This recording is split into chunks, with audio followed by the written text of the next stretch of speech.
Today's podcast is presented by Podgo. Podgo is the easiest way for you to monetize your podcast, providing podcasters with a flat rate for ad space so you always know how much you get when you include an ad from Podgo. I recently joined as a member, and you can too. Apply today to become a member and immediately be connected with advertisers that fit your audience. That's podgo.co at podgo.co. And when you go to apply and they ask you, how did you hear about Podgo? Make sure you tell them that the Vault Classic Music Review sent you. Welcome to the Vault Podcast, Classic Music Reviews, presented by IV Creative. Now, here's your hosts, B. Cox and the crew. Greetings and welcome, ladies and gentlemen, to another edition of the Vault Podcast, Classic Music Reviews, presented by IV Creative. It's a perspective on the classics from a fresh point of view. We appreciate you for taking your time and lending your ears to our perspective. You could be anywhere listening to anything, but you're right here with us, so we thank you. With you today is yours truly, B. Cox, and with me I have the crew with my boy J.O. here in the place to be, joining me here on the Vault Classic Music Reviews. Always good to chop it up with Jay over the classics. So as we are here today, we want to, of course, take everybody to wish everyone a very safe and happy holiday season just past Thanksgiving. Hope you all had a good Thanksgiving. And as we head into the various holidays of this winter season, want to make sure that y'all are being safe and also staying healthy here, that you're able to see a very good and safe 2021. Want to give a shout out to all the fans out there. Lots and lots of great feedback. The numbers have been astronomical this past week, and I want to thank you all for a unprecedented 2020 despite all the challenges, and appreciate y'all for bringing the Vault into your homes, in your cars, and your headphones, and your earbuds, and everything else. We thank y'all, man, for continuing to support us and continue to get the word out there, because we want to go big places in 2021. Like Dom always says on Raw Sex, we want to make sure that we can take this further on the platforms and into avenues that allow us to do bigger and better things. So thank you all once again. As we always say here on the Vault, our motto is hashtag open the vault, hashtag nothing but the classics, or MBTC. And yet we have another one here today, Jay. So, as we go into our last, and this is the last full album review that we have for 2020 on the Vault Classic Music Reviews, we're going to go back to 1990. And we're going to go back to 30 years ago on December 4th, 1990, to the debut studio album for Brand Nubian out of New Rochelle, One for All. Many people knew them or know them as a hip-hop trio, but at their beginnings, Brand Nubian was a quartet, and they were made up of Cram Puba, at that time known as Derek X, and now is known as Sadat X, Lord Jamar, and the fourth member of Brand Nubian was their DJ Alamo, and also DJ Sincere. So the particulars on One for All is, again, released December 4th, 1990, recorded between 1989 and 1990, a runtime of about 71 minutes and 34 seconds on Elektra Records. The executive producer on here, Dante Ross. Also, the other producers on here were Brand Nubian themselves, Dave Jam Hall, Skeff Anselm, and also the Stimulated Dummies, or what they called back then SD50s. So they were the ones who produced on this album, and much of the production on here was done by Brand Nubian themselves. For a lot of hip-hop groups back then were not commonplace unless you had a DJ that particularly did the production themselves. So that was impressive just with what they had. So here it is. We are, Jay, 1990, 30 years ago, Brand Nubian, One for All. Many of us from our generation sort of know Brand Nubian, particularly by the most popular single on this album, which is Slow Down. And also majority of our generation, especially the ones who were hip hop heads, definitely know about Grand Poobah, because we knew him mostly as a solo artist. At least that's how I was introduced to Grand Poobah, was as a solo artist, and when he came out with his solo debut in 1995. Brand Nubian, here they are. They fell right into that little niche of groups that started in and around the late 80s into the early 90s. And contrary to popular belief, the Brand Nubian was not a member of the Native Tongues, though they sort of fit into that same little niche, right? Like people would think that they would be a part. They were not a member of the Native Tongues, but they definitely were close with a lot of the groups, including Black Sheep and Tribe Called Quest, and also with De La Soul. And as a matter of fact, you hear them shout them out on here on one of the tracks called Dedication. But 30 years ago, Jay, now it's funny that this album has come up on our schedule because of many of the things that we talked about last year, which are first variants into the vault when we started doing this last year.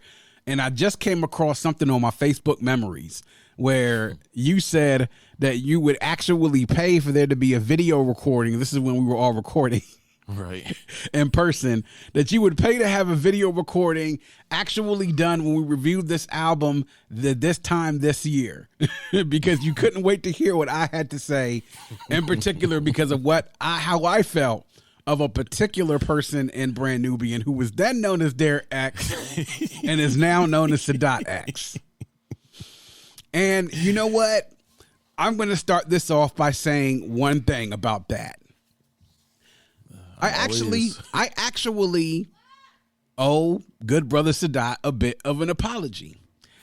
And I'll say that because of this. Again, mostly starting to get into the culture, and I mentioned this on my last episode when I said I really became a huge hip-hop head around 94 and 95. I didn't really know much about Sadat X until I saw or heard him first on the first debut album he came out with, which was Wild Cowboys, before anything I'd heard anything of Brand Nubian. And then when I really started to hear him, I heard him when Brand Nubian came back out in 1998. But then really, when I started hearing him on these different projects between 98 and 99, I was left impressed with what he had to say because I couldn't stand his voice. I couldn't stand his flow, anything like that. And I really wasn't a big fan of Sadat X. Not at all. You could tell that. I mean, shoot, I trashed this dude. But after listening to a lot of things here on this album, I'll have to say that it's not a complete wash with me and with him and I. And after listening to some of the stuff on here, and I used to always sit and wonder, like, yo, why do people give this dude Sadat X so many props? How did they give him so much props? And then I started listening to this, and I started seeing why people started giving him props. So here was my problem when it came to stuff with Sadat X. It's just inconsistency, right? And I understand that that's part of his allure, it being unconventional, like the style being very varied. But when he got on his game and he really kind of just stuck and got into a niche where it's like, I was like, yo, this dude's cool, man. This dude, all right. Like, you know what I'm saying? Even on the borderline, I've been like, yo, this dude is nice. And there were sometimes I was listening to this album where I was like, yo, this dude is nice. It was just that when he started to go off the rails, I was just like, I just wanted to be like, yo, what you were doing before, like what I liked, just continue to do that. Continue to flow that way. Continue to flow that way. You're perfectly fine doing that. No need to switch it up. But, you know, so I do owe him a bit of an apology. And I did, in doing my research on this, pulled up a few freestyles with him, and a couple of freestyles he kicked, and they were actually legitimate freestyles. They weren't pre-written stuff that he was bringing no. He's from the old school. One of the things I have to give them props for is that they used to bring, when they said freestyle, it was literally off the top of the dome. And I had to give him props for that. But, yeah. So Jay said he would pay to be able to video record this and see my reactions when listening to it. So I have to start off. My apologies to Brother Derek, a.k.a. Sadat X, and my judging of what your greatness was before your solo career, which I didn't appreciate as much. Yeah, so there it is. I got it out there in the open. We've dealt with that. Now we'll get into the review of the album. Fair enough. So, Jay, man, this was something before, right, really young in our times. And so I'll be honest to say that I didn't even hear this album in full, probably not until I would say a couple of years ago. And I'm wondering if it was the same with you, but I kind of wanted to get your thoughts basically on what you thought about it listening to it. You know, what you thought about it listening to it, and, you know, the sound and everything else, and what you thought about listening to Brand Nubian really at their beginning.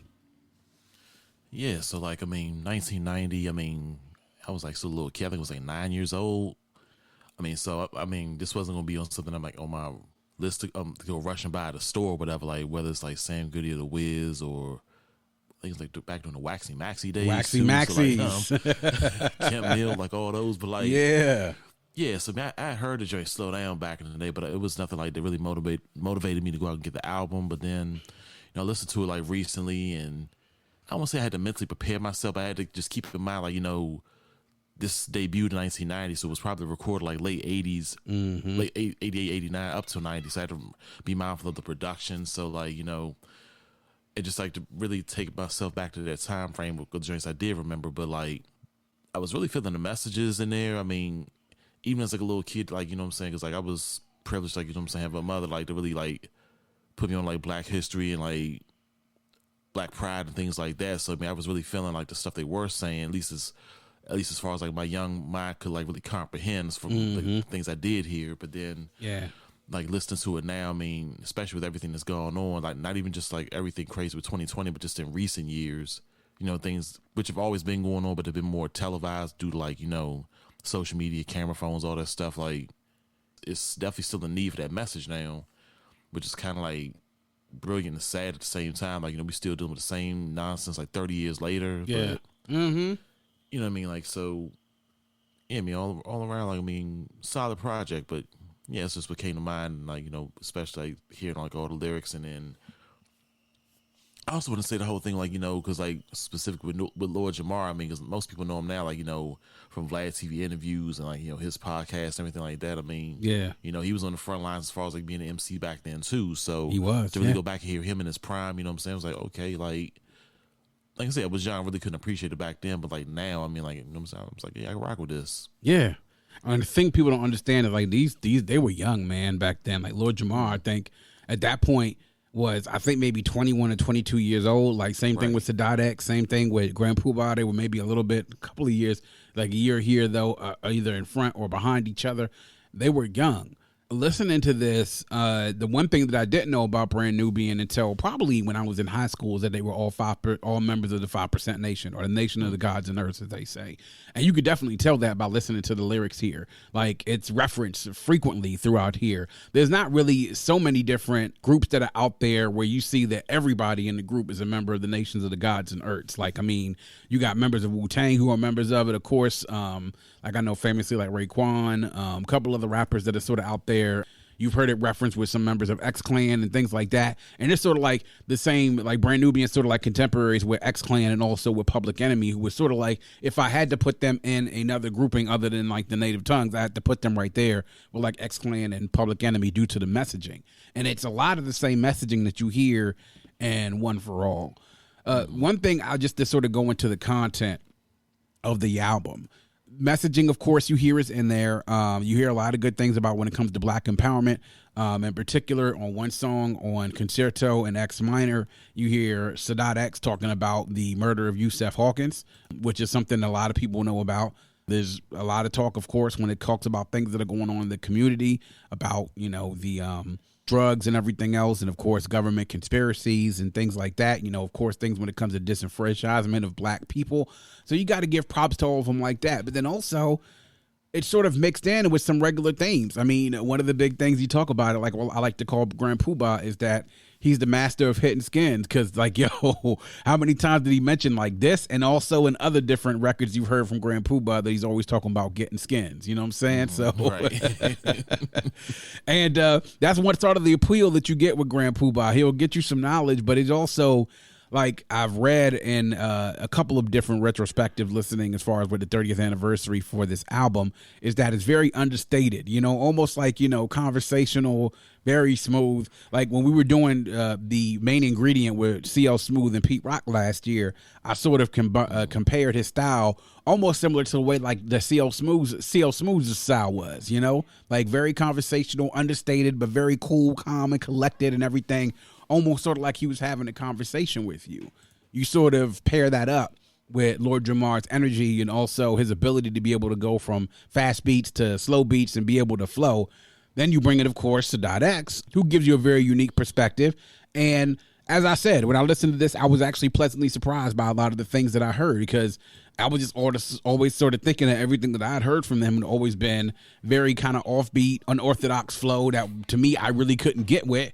But then I heard a lot of it here, and it was like, okay, this is cool. I definitely could get with a lot of things that he was saying. I wasn't turned off on some of it. It was just, to me, is a little bit too inconsistent at times. Like sometimes it's like, yo, I wish he would rap like this all the time, you know, because he's actually pretty dope. And the things he is singing is definitely dope. It was just the voice and his flow I couldn't get with, you know? So, but definitely had his contributions on here. Like I said, the production on here, the fact that they did a lot of the producing and they did production on here along with the stimulated dummies, aka SD50s, I was impressed by a lot of it. It, to me, I don't want to say was sort of minimalist, but there were a lot of samples on here. James Brown was featured prominently on this album in samples. I mean, just some of the songs that were done, All for One by James Brown, Can Mine, Funky President. Also, Funky President was actually sampled twice. Then you also had samples from Biz Markie, from Cannonball Adderley, from Big Daddy Kane. The famous one on Slow Down by What Am I by Eddie Brinkle and the New Bohemians, and also Cool, Here Comes the Fuzz by Kool and the Gang, though that NT by Kool and the Gang, where those horns came from in Slow Down. Syl Johnson, Cameo. I mean, so there's a lot of different sources they pulled here to be able to get samples, everything from break beats to horns to pianos to everything else. So I got to give them props for being able to pull for artists themselves to be able to sit back and to produce a record like this. Like I said, sometimes minimalist in its approach, but another thing as well is being able to pull some songs, do a remix of it, of one in particular, Wake Up, and have that remix sound completely different than the song that they did in the beginning. So I like the beats, considering the time. You know what it is you're going to kind of get, the style of music that you're going to get, but I like the message. I think to me, the album kind of started a little slow in the beginning. From tracks 1 to 3, I would say I was sort of kind of still trying to figure out where there was going. But then from that point on, from tracks 4 all the way on up until about, I say, track 11, things picked up. And then the last few tracks, things definitely closed out on a strong note. So I have to definitely give them props. And having them all together and being able to know what they're doing, stuff that they're doing now, they're still together as a group. And as you say, Lord Jamar now is very prominent, especially with his podcast and the controversy stuff that he said about Eminem over the last few years. And it's also crazy that I heard Lord Jamar also shouting out African Bambaataa on this when all that stuff came out about African Bambaataa and the allegations that came out, that right. Lord Jamar was one of the first people that stood up and said, like, yo, we need to hold my man account for this, you know? So it's crazy how things can change over a number of different years as things start to come out. So to me, I think it was a nice little mix of being able to get stuff out, consciousness, 5% stuff, everything else, and then also being able to hear songs like Ragtime and also like Slow Down and also Step to the Rear and, you know, be able to hear those type of songs, you know? So it was cool. And to me, I think they're an important part to fit into that portion of hip hop, because to me, I think this is like the end of like the first part of the golden era where things start to go into transition as you went to a transition in the 91 and 92 before in 93. It's sort of like you started that next dawn of the golden era of hip hop, you know? So right. Yeah. Cause cause at first I mean like 1988. And then, I mean, I guess this has been like the dust from, not to say that to put down Brand Nubian, but like kind of like the dust from that 88. Yeah.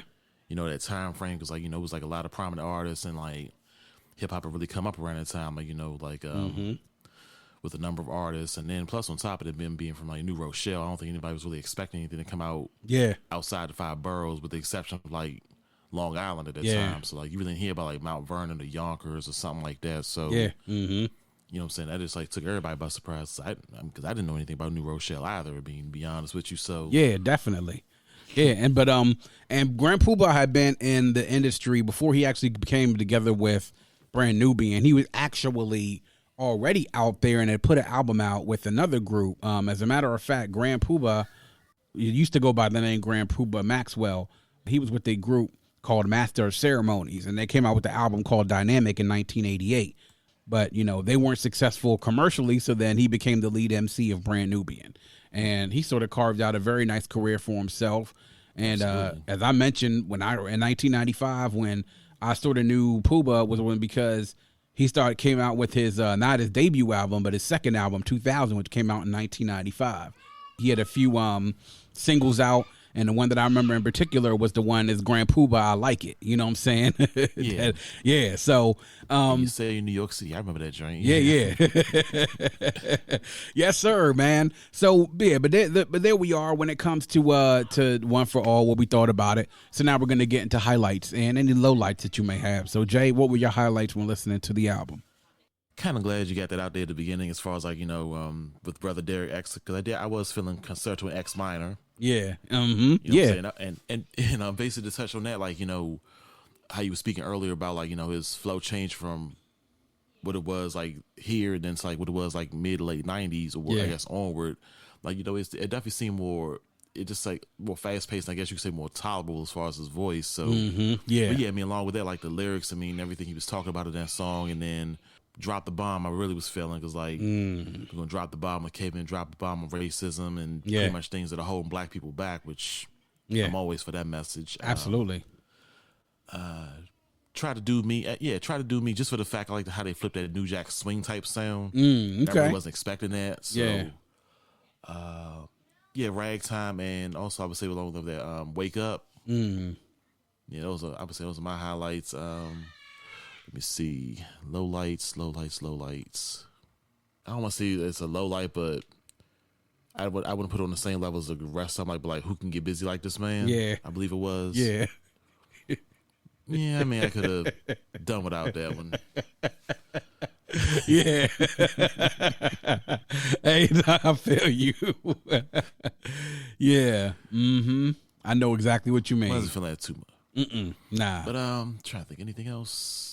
No, I guess that's about where my list stands. But yes, that's what I'm saying. Yeah, I hear you. So definitely, I have to get with you there. Well, my highlights, definitely, I loved Ragtime, because I love that sample by the Gap Band, Tommy's Groove, and I liked To the Right, which that actually was the second song that sampled Funky President. The solo track by Dance to My Ministry by Lord Jamal, I thought that was actually a pretty cool track to be able to hear him, by himself. And everybody has like a solo track on here.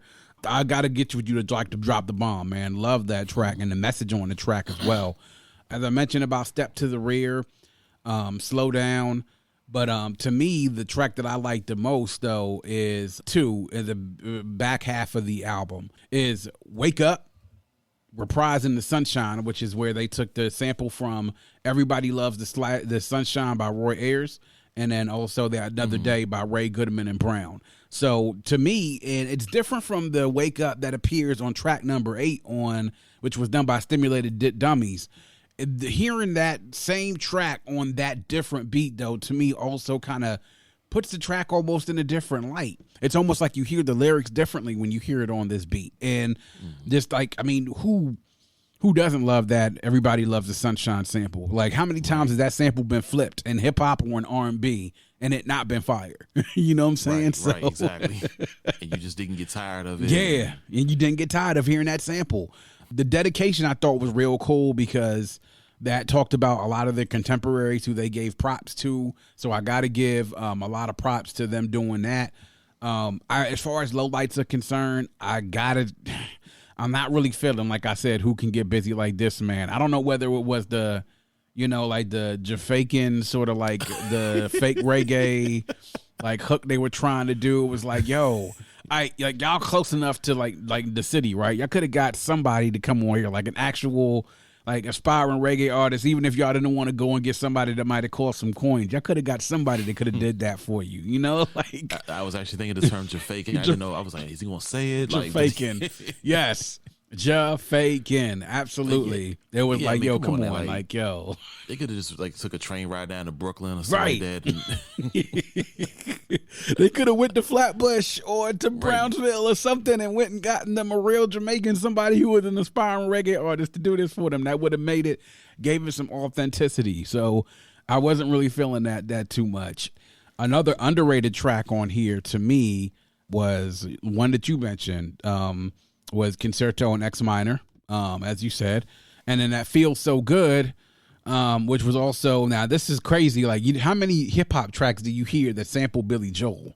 You know what I'm saying? So this one, they sampled Just the Way You Are by Billy Joel, which is wild. Yeah, I mean, those are my lowlights and highlights.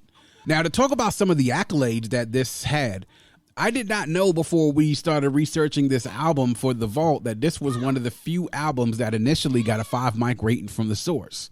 And this got a 5 mic rating from the source, which is crazy. To think about some of the albums that passed during this time, that this was one of the albums that the source gave a 5 mic rating to. When it came to Ego Trip, then they had a list in 1999, the greatest albums by year. This was rated as the second biggest album or greatest album of 1990. This is also listed as one of the Source's 100 best rap albums.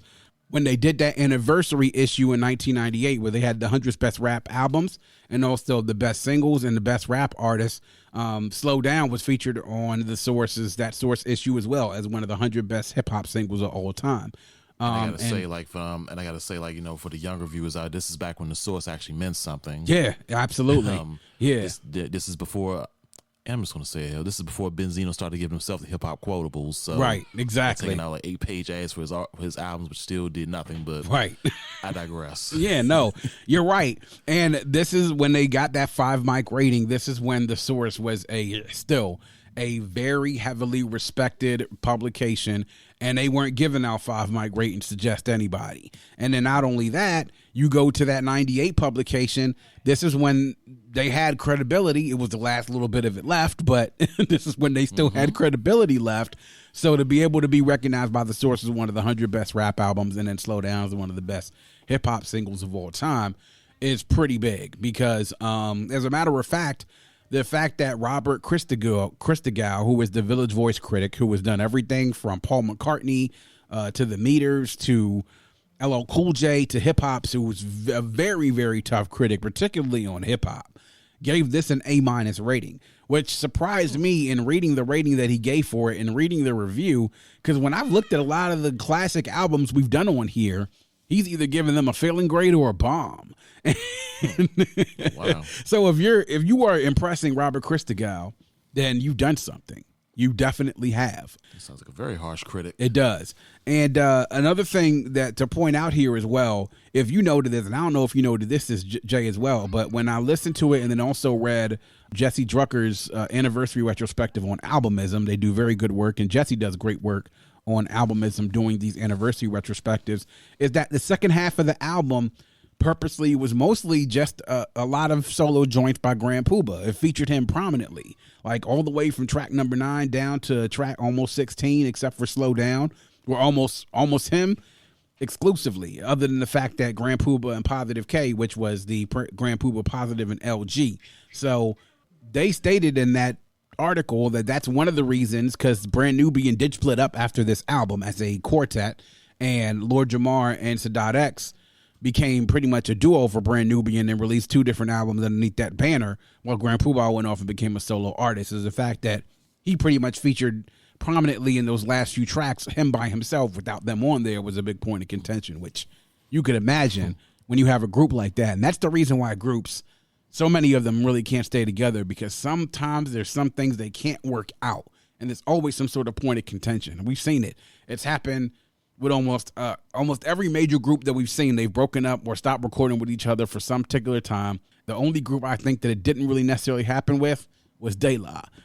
That was it. So now we're going to get into the final verdict, get into the test of time, and we're going to see exactly what it is we think about it, to see whether we think it's a certified classic, borderline classic, a classic just in its time, or not a classic at all. So, Jay, I'll ask you, after listening to it, man, and going through it, what say you after listening to One for All?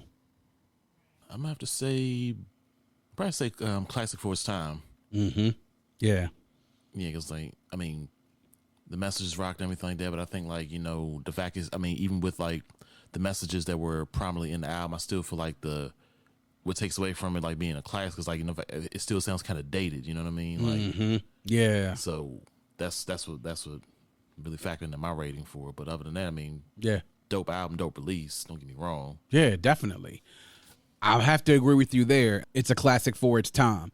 And I say that because, sort of like for the same reasons you did, I could definitely see in 1990, if you were listening to this and if you were a hip hop fan or a music fan when this came out, how you could grab this and be like, yo, this is probably one of the dopest albums I've heard this year, if not the dopest albums of the last few years, and you grab onto it, and how you can sort of grab onto the material and listen to the message and be like, yo, this is really groundbreaking. At that time, it was groundbreaking. But as you stated, it's a little bit different than some of the other albums that we've covered in 1990. I mean, from some of the albums that we've covered from this year, we've had Eric B. and Rakim's Let the Rhythm Hit 'Em. We've had Ice Cube's America's Most Wanted. We've had Public Enemy's Fear of a Black Planet. We've had a couple other ones. I'm trying to think of LL Cool J, Mama Said Knock You Out. You know, it's a little bit different to me. The sound to me does sound a little bit dated, though. I mean, you're not going to touch that Marley Marl production, by the way, as far as going to LL. So, no way. That's an example, like, you know, how it could be dated. Stand the test of time. So. Yeah, stand the test of time, exactly. So it does sound a little bit dated, but like you said, very dope album. I definitely see how it could be one of the standouts from this year, but I just have to say it's a classic in its time. And for those who were outside at that particular time, as I like to say, may feel a little bit differently. And I wouldn't argue with that point at all, but I would just have to say classic in its time, but definitely very dope record, dope music, solid effort overall, and something worth and dope to check out. There we are. Ladies and gentlemen, boys and girls, Brand Nubians, One for All, 30 years old as of this week. So please go and check it out. Listen to it. You can get it anywhere where you can stream music, and go check it out. Listen to it. Take a listen to it, and study up on it. Study up on some of the samples that were used, and just listen up to some of the messages that they say. Really, just an awesome project, and something that you can go back and look into the vault to get a peer into what things were back there in 1990. And that is going to wrap up yet another edition of the Vault.